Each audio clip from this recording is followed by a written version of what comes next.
There are different ways to influence people. In Art of Wu, professors Richard Shell and Mario Moussa identify 6 key channels one could use in work situations. Normally, we would have a natural preference towards one channel or another, but a skilled leader needs to build fluency in most of these. The 6 channels are authority, rationality, vision, relationship, interests, and politics. The authority channel emphasizes formal position and reliance on authoritative rules, regulations, and standards. If you need to force authority, but you don't have the title, you can channel the company's management team or procedures in order to get others to agree with your suggestions or proposals. This channel is still most frequently used because many companies are still hierarchical in their nature. It is starting to phase out though. If you want people to be interested and engaged, they need to feel like they are part of the process, that their opinions and contributions matter. It's virtually impossible to keep people, especially the younger generations, engaged using an autocratic approach. Using authority may be essential if you're like Mary Barra, the CEO of General Motors, commanding large teams around the world, running an industrial operation, and dealing with high financial or physical risk situations. You need to have a certain level of centralized decision making. You can't really rely on people improvising and coming up with new ideas all the time, so hierarchy is somewhat necessary to make sure that order is maintained and everyone knows what they're doing. This channel may be challenging for some, especially if it's not natural for you to give directions and take charge. But if you're in a role that requires managing large teams, especially in risk situations, you will have to develop this skill. Rationality channel is the second most used one. It emphasizes use of data and logical reasoning, and we are very used to using it in work environments as we share results and communicate simple information in our day-to-day. We use it most often to support our arguments when we need to convince managers or peers over which we don't have direct authority. This channel can be more effective when combined with other channels. For example, rather than say, we should do this project because it will decrease costs by 25%, you can apply it along with the vision channel and say, we are building a leaner and more modern company. And by the way, this project won't just help us achieve this vision, but it can also save us 25% in costs. The channel is more natural to professionals in technical and analytical roles. This is why I am using Supreme Court Justice Ruth Bader Ginsburg, who, as a legal expert, has to be very rational and impartial in her arguments. She can't leave any room for interpretations in order to properly exercise her role. Note on rationality versus rationalization. This is a secret tip that I want to share with you. Let's first anchor it with a quote that was attributed to JP Morgan. People generally have 2 reasons for everything they do: a good reason and the real reason. Why am I telling you this? Our unconscious mind does a great job at processing and interpreting data, and then identifying patterns and matching them to our preferences and experiences. Yet, when people are forced to make a decision, they will ultimately make it based on their intuition.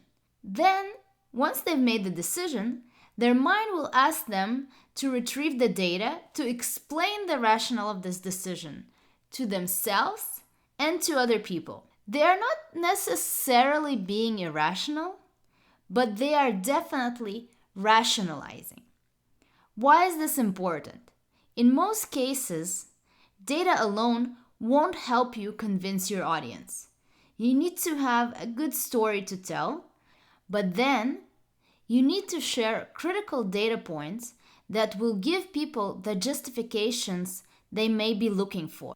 So whenever you're trying to convince people, understand what kind of KPIs and metrics they are used to seeing and make sure to include these in your overall pitch so that you can put them quickly at ease and move on with your proposal.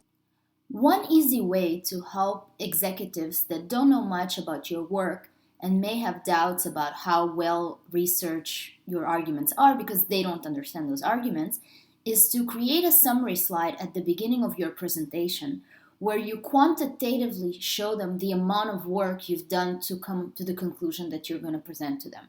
So you may cite the number of interviews you've conducted, the number of articles and books you've read, the number of pilots you've run, the number of people you've spoken to. Having all these numbers in front of them can help them feel more comfortable accepting your proposal and then later on rationalizing how well based it was. Vision is the most emotional channel. Tapping into people's beliefs, sense of purpose, need to belong, values, cultural ties, and life stories can help you invoke their motivation.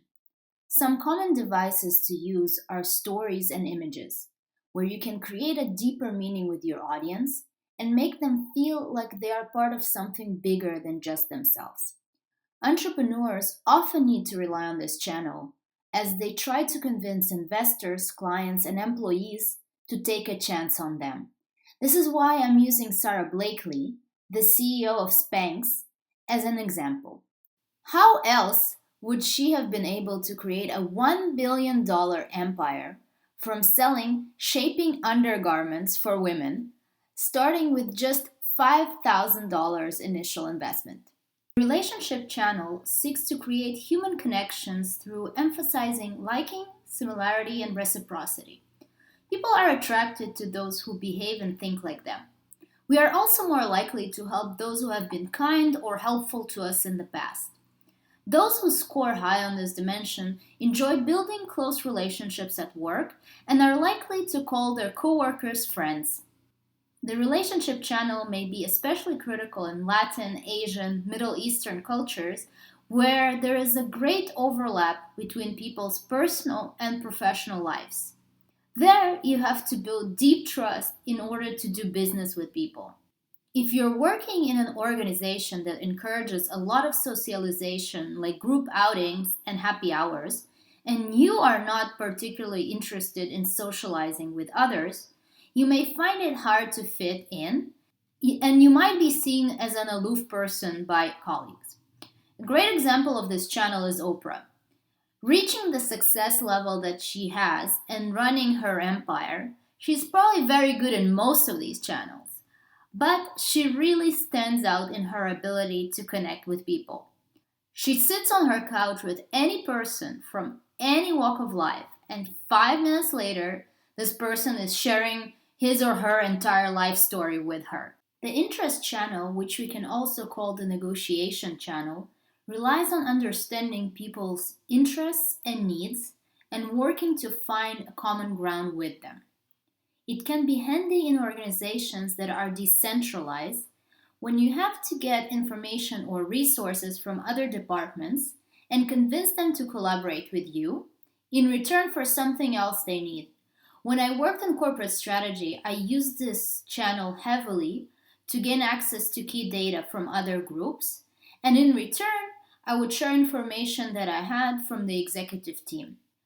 The interest channel is also helpful in resolving common resource allocation problems or conflicts involving salary, headcount, work assignments, or technology, for example. It can, of course, be also very helpful at home when you're negotiating with your spouse or kids. Just ask any parent about the amount of strategies they came up with to convince their kids to go to bed, for example. This channel is challenging and anxiety inspiring for many executives. If you're not skilled in asking for more or negotiating when not all the cards are on the table, this is a skill you definitely need to pay attention to. I chose Christine Lagarde as an example because, as the head of the International Monetary Fund, she often has to negotiate very tough deals with governments in emerging markets. She has to offer them financial support in return to social and economic reforms that can have very high political price. So she has to be very skilled in negotiating in order to put these deals through. Social scientists define politics as processes by which individuals, usually working in groups, Try to exert influence over the actions of a larger organization. When you're using the politics channel, you will focus on managing perceptions and building consensus. You need to pay attention to how power and influence flow in organizations, know how to form coalitions, and gain access to key decision makers. When you're working in complex environments with lots of conflicting interests, you need to know how to push your own priorities so that they get on the right agenda. Otherwise, you will be running circles around yourself trying to get certain projects done. Hey, I know that for some people, work politics makes them feel very uncomfortable. But brokering power is neither inherently good or bad as an organizational activity. It is just one of the ways organizations operate, so you need to adapt your approach in order to get results. Angela Merkel is one example of a strong leader who, as a key player in the European Union, uses her political skill to build coalition of support within a very fragmented and diverse set of countries in Europe. She does it in order to develop regional policy, but also further Germany's interests. Just to summarize, the six channels of influence are authority, rationality, vision, relationship, interest, and politics. None of us are good at all of these, and some of us will be stronger on one channel or another. It doesn't mean that you can't be better at any of the other channels. It also doesn't mean that inherently your personality makes you a great fit for one channel or the other. It might be that you just got more exposure to this particular channel. So, for example, when I took the assessment, the channel of politics came very high on my list. And I am inherently I'm not very political, I'm very direct, I'm very rational, but I always worked in very political organizations, so I got used to figuring out the flow of power and politics in order to achieve the goals of my projects and also figure out the next steps in my career in those kinds of organizations. If you scored very high on a particular channel, that's great, but you also need to develop other skills, especially if your organization requires a particular channel in order to be successful.